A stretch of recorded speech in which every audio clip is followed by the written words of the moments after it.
श्री कृष्ण के वश में होने के कारण गोपियों में संभोग की इच्छा उत्पन्न हुई। श्रीमद् भागवत महापुराण खंड 2 स्कंद 10 अध्याय 22। एक दिन सब कुमारियों ने प्रतिदिन की भांति यमुना जी के तट पर जाकर अपने अपने वस्त्र उतार दिए और भगवान श्री कृष्ण के गुणों का गान करती हुई बड़े आनंद से जल क्रीड़ा करने लगी।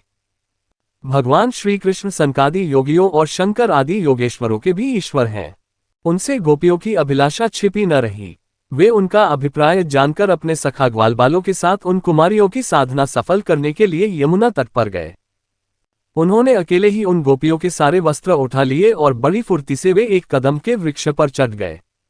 साथ ही ग्वालबाल ठठा ठठाकर हंसने लगे और स्वयं श्री कृष्ण भी हंसते हुए गोपियों से हंसी की बात कहने लगे।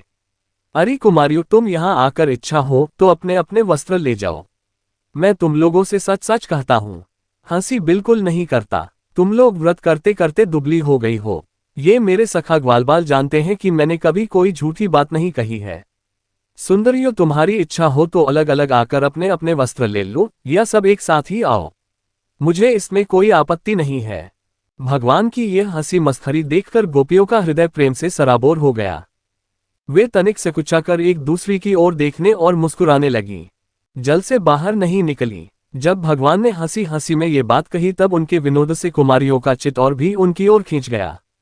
वे ठंडे पानी में कंठ तक डूबी हुई थीं और उनका शरीर थरथर कांप रहा था। उन्होंने श्री कृष्ण से कहा, प्यारे श्री कृष्ण, तुम ऐसी अनीति मत करो। हम जानती हैं कि तुम नंद बाबा के लाडले लाल हो, हमारे प्यारे हो। सारे व्रजवासी तुम्हारी सराहना करते रहते हैं। देखो, हम जाड़े के मारे ठिठुर रही हैं। तुम हमें हमारे वस्त्र दे दो। प्यारे श्याम सुंदर, हम तुम्हारी दासी हैं।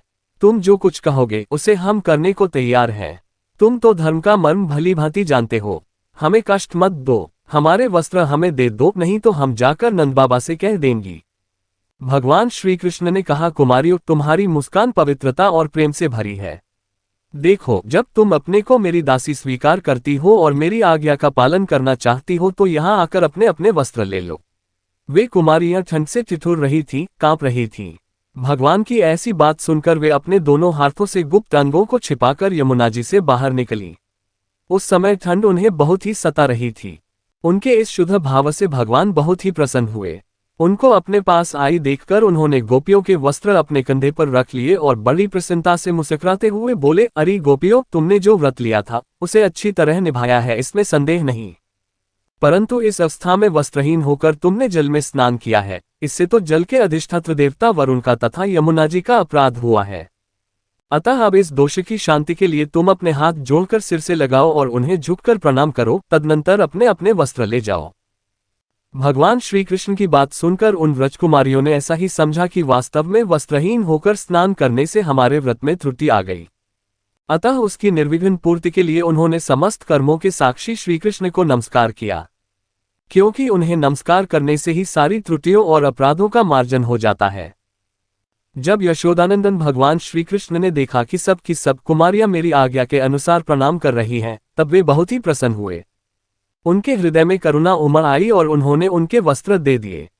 श्री कृष्ण ने कुमारियों से छल भरी बातें की, उनका लज्जा संकोच छुड़ाया, हंसी की और उन्हें कठपुतलियों के समान नचाया, यहाँ तक कि उनके वस्त्र तक हर लिए।